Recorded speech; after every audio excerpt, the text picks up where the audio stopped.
Os objetivos desta aula, que é uma aula de um roteiro que já foi passado, né? O roteiro 10, mas é uma aula importante para o roteiro 12, tá?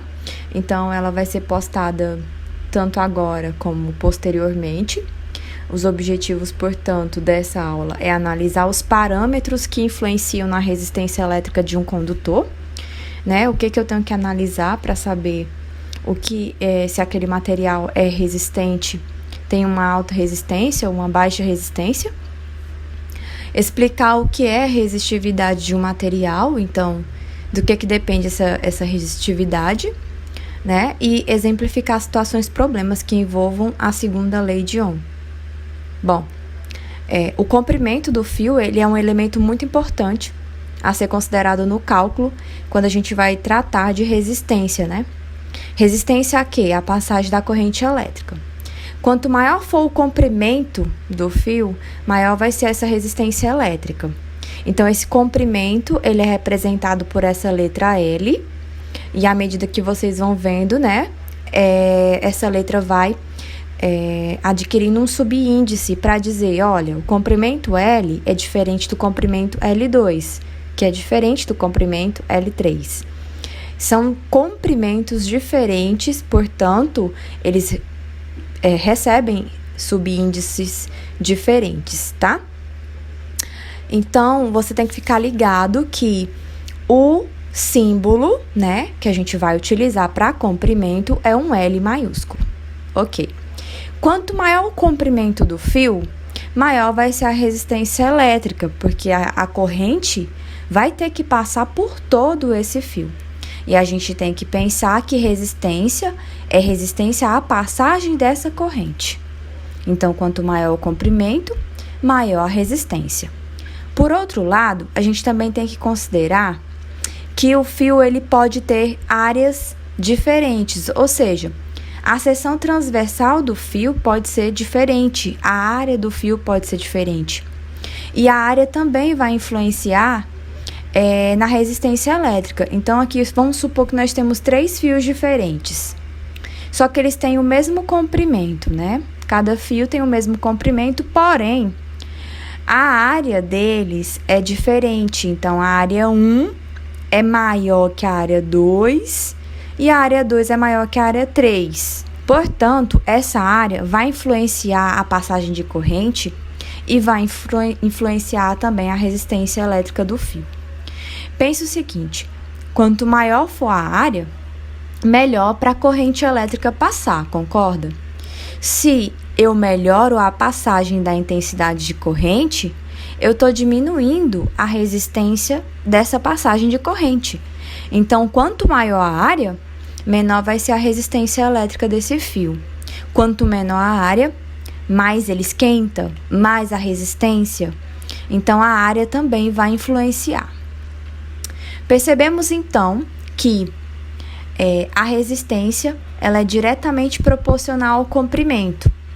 Se o comprimento aumenta, a resistência aumenta. Se o comprimento diminui, a resistência diminui. Mas ela vai ser inversamente proporcional à área. Se a área for muito grande, a resistência vai ser baixa. Se a área for muito pequena, a resistência vai ser alta. E isso tem que ficar muito claro. Mas a gente tem que considerar que não existe só um único material de que é feito os fios, né? Eu posso ter fios de diferentes materiais. E os materiais também influenciam na resistência elétrica. Por quê? Porque tem material que tem condutibilidade melhor que outro. E quanto melhor o condutor, melhor vai ser a passagem de corrente, né? Então, a gente tem materiais com alta resistência e tem materiais com baixa resistência.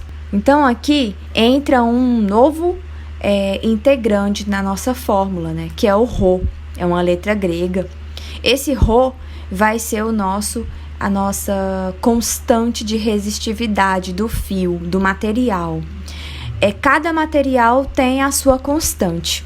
Então, vamos lá. Essa é a resistência elétrica, simbolizado por um R maiúsculo. Essa aqui é a constante de resistividade do material. Cada material vai ter a sua constante. Esse L é o comprimento do fio.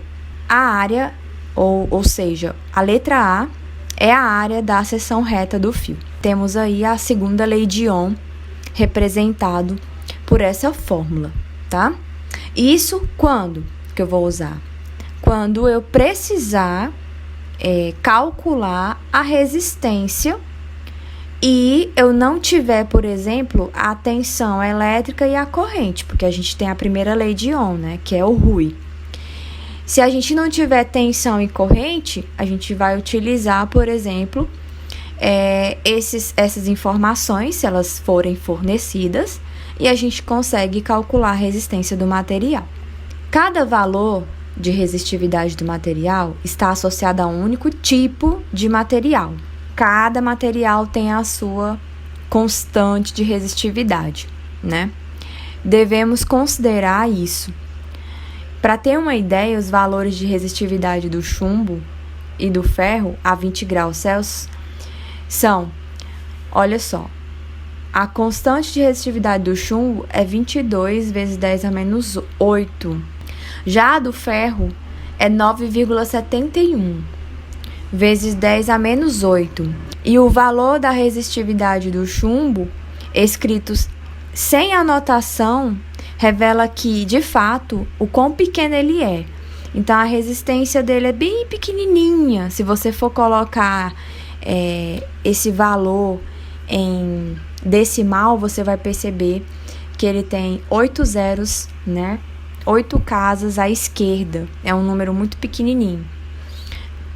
Então, aqui nós temos também uma tabela, né, com a resistividade de alguns materiais, todos a 20 graus Celsius. É importante falar que a temperatura é essa, porque a temperatura também influencia na resistividade, mas isso é assunto para outra aula, não essa. Um exemplo: aplica-se a diferença de potencial de 100 volts nas extremidades de um fio de 20 metros de comprimento e seção circular de área 2 milímetros quadrados.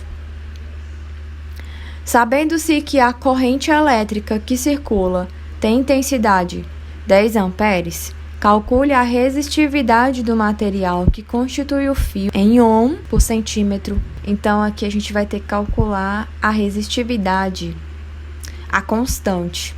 É isso que ele quer saber, qual é a constante desse material. A gente não sabe que material é. Bom, então primeiro eu vou calcular a resistência, porque ele me deu aqui a diferença de potencial e ele também me forneceu a intensidade de corrente. Então eu vou substituir essas duas informações para encontrar a resistência desse fio. 100 dividido por 10 é 10 ohms. Então, a resistência do fio é 10 ohms. Eu descobrindo a resistência do fio, tem como eu descobrir a constante de resistividade desse fio. Porque eu sei a resistência, ele me forneceu o comprimento, ele disse que o comprimento do fio é de 20 metros, e forneceu também a área da seção circular do fio. Ele disse que é de 2 milímetros quadrados. Eu posso colocar essa constante em evidência se eu pegar o comprimento e passar ele dividindo, e eu pegar a área e passar ela multiplicando para o outro lado. Aí vai ficar assim, né? Resistência já estava lá, multiplicando vezes a área. O comprimento estava desse lado, passou dividindo.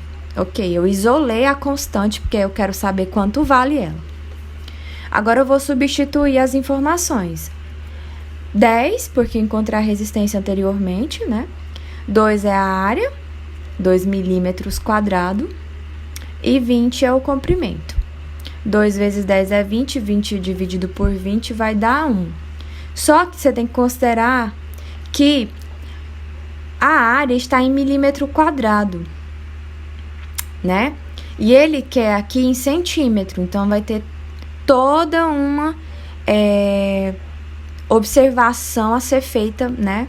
Sobre os prefixos, para saber do que se trata. Então, milímetro quadrado é o mesmo que milímetro, né? Mili vezes metro ao quadrado.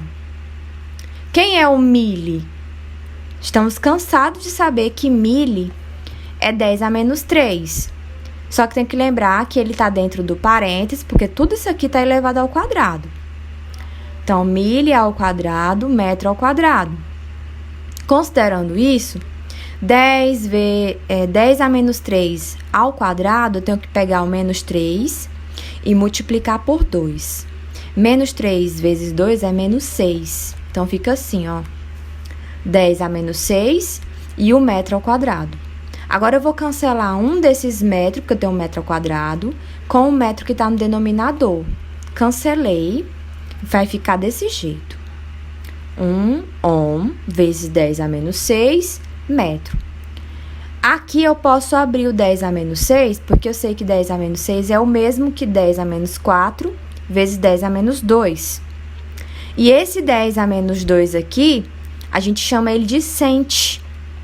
Então, eu vou substituir esse 10 a menos 2 por um Czinho e vou passar esse 10 a menos 4 para frente. Vai ficar assim, 10 a menos 4, ohm, vezes centímetro. Esse 10 a menos 2 virou o nosso cent, o metro já estava lá, 10 a menos 4 vezes 1 é 10 a menos 4. Eu espero que vocês tenham entendido. Bom, ficamos por aqui. Vocês vão ver que no roteiro 12, vocês vão ter uma atividade, na verdade, várias questões referente à segunda lei de Ohm.